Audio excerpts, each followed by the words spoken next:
All right, so here's the situation.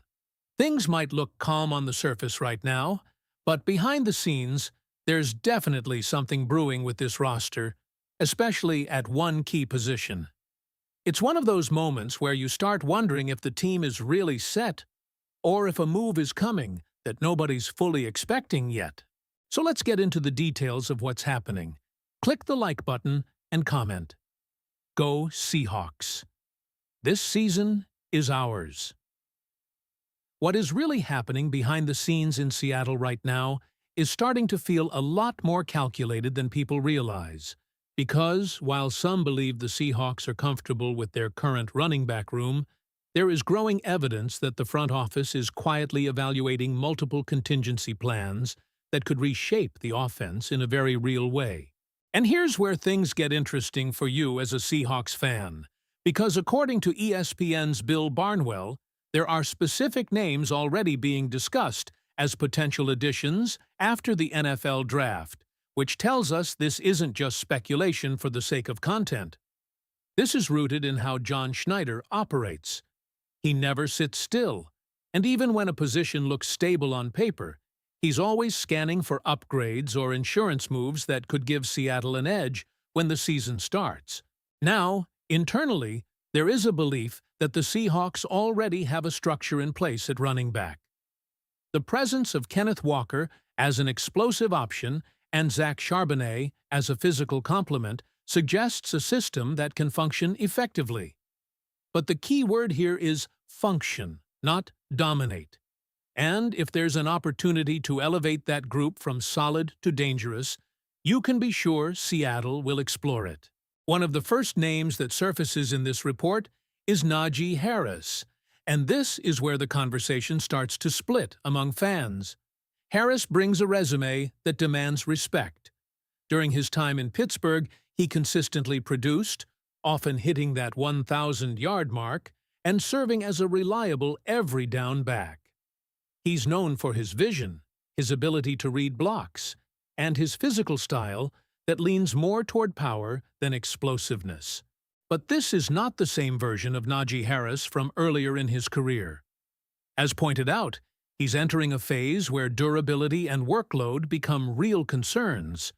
He's no longer that unquestioned three-down back, and that actually might make him a better fit for Seattle's current philosophy. The Seahawks are not looking for a workhorse. They want a rotation, a two-back system that keeps players fresh and maximizes specific strengths. In that context, Harris could slide in as a complementary piece who absorbs tough carries and adds consistency between the tackles. Still, there's a layer of hesitation here, and it's not just about age, it's about recent performance and health. Harris is coming off a lower body injury, and when you're dealing with running backs, that's always a red flag. This position is built on explosion, cutting ability, and balance, and once injuries start affecting those traits, the decline can come quickly. Then the conversation shifts to Joe Mixon, and this is where things get even more complicated. From a pure football standpoint, Mixon might be the most complete back mentioned.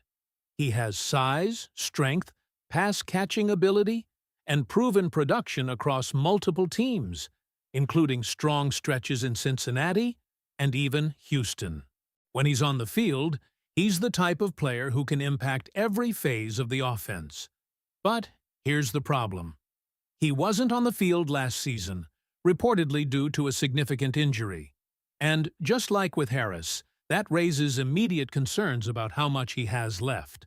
You're not just evaluating what Mixon was. You're trying to project what he is now after time away from the game and recovery from injury. And beyond the physical concerns, there are also off-field considerations that cannot be ignored. There's hesitation, even from within this discussion, about whether bringing in a player like Mixon aligns with the culture Seattle wants to maintain. That matters. The Seahawks have built an identity over the years, and every addition is evaluated not just for talent, but for fit within that locker room environment. Now, here's where the situation becomes even more layered. Even if you set aside the big names like Harris and Mixon, there's still internal competition to consider. Players like Emmanuel Wilson and George Holani are already in the mix, and there's no guarantee that either Harris or Mixon, coming off injuries, would immediately outperform them. And that's a serious point, because if you're bringing in a veteran, they need to clearly raise the floor or ceiling of the room. Otherwise, you're just adding another question mark. So what you're really looking at is a front office weighing risk versus upside. Do you trust your current group and let them develop? Or do you bring in a proven name, knowing there are concerns attached, in hopes of unlocking a higher level of production? And just when it feels like the conversation is settling into those two options, a much more unexpected scenario starts to emerge. One that could completely shift how we're viewing this situation right now. Because there is another name being floated, one that isn't even a free agent at this moment, and the circumstances around him could create a surprising opportunity for Seattle if things break a certain way. So now I want to hear from you, Seahawks fans.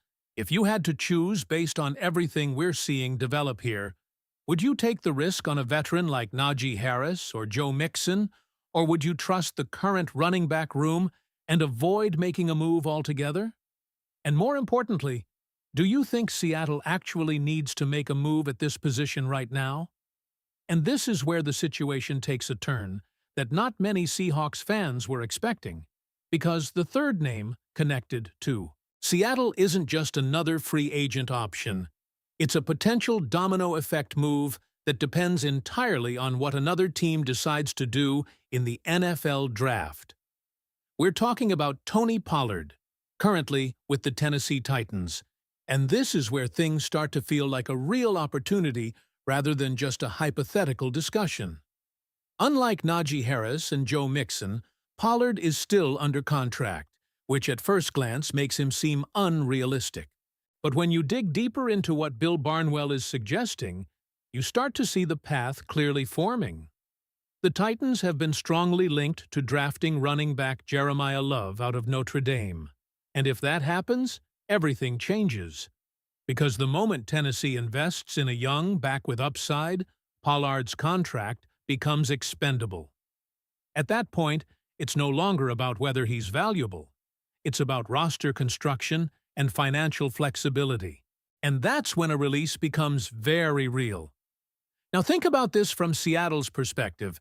If Pollard hits the market after June 1st, the Seahawks can move quickly without disrupting their compensatory pick formula. That detail matters more than most fans realize because Seattle has been very strategic about how they handle free agency timing. They don't just chase talent, they wait for the right financial and roster window to strike. And if that window opens, Pollard might be the most complete fit out of all the names we've discussed. This is a running back who has consistently produced at a high level, including multiple 1,000-yard seasons. He's explosive, he has vision, he can find space, and most importantly, he brings a level of balance that this offense could really use. He's not just a power runner, and he's not just a finesse player. He sits right in that sweet spot where he can do both. Imagine pairing that with what Seattle already has. You're not asking Pollard to carry the entire offense. Instead, you're creating a situation where he, Zach Charbonnet, and the rest of the room are all competing, pushing each other, and elevating the overall level of play. That kind of internal competition is exactly what this coaching staff wants. Iron sharpens iron, and the best players rise to the top. And here's the key difference between Pollard and the other options. There's less uncertainty. With Harris and Mixon, you're asking questions about decline, injuries, and in Mixon's case, even off-field fit. With Pollard, the conversation is much cleaner. If he becomes available, you're getting a player who has recently proven he can still perform at a high level in the NFL. There's less projection involved and more confidence in what he brings right now. But let's not ignore the condition attached to all of this. He has to be cut. Seattle is not expected to trade for Pollard, and that's an important distinction. The value here only exists if Tennessee makes that move first. If they don't draft a running back early, or if they decide to keep Pollard, then this entire scenario disappears, and that's why this situation feels like a waiting game more than anything else. Meanwhile, the Seahawks still have other paths available. They could draft a running back in the middle rounds, something John Schneider has shown he's comfortable doing since the days after Marshawn Lynch. Or they could stand pat and trust the development of the players already in the building. But if Pollard becomes available, it's hard to ignore what he could bring to this offense immediately. He wouldn't just fill a role, he could redefine how effective this running game is on a weekly basis. And at that point, the conversation shifts from, should Seattle make a move, to how fast can they make it happen? Because opportunities like this don't stay open for long in the NFL. So now everything comes down to timing, patience, and whether the Seahawks are ready to capitalize if the Titans make that decision. If you've made it this far, you already know this is one of those situations that could develop quickly. And if it does, you're going to want to be locked in on every update. Make sure you subscribe to the channel. Leave a like if you enjoyed this breakdown, and click on the video that's on your screen right now, because that's where you're going to stay ahead of every Seahawks move as it happens. The latest news, the real analysis, and everything you need to know. You're only going to find it right here. Go Seahawks!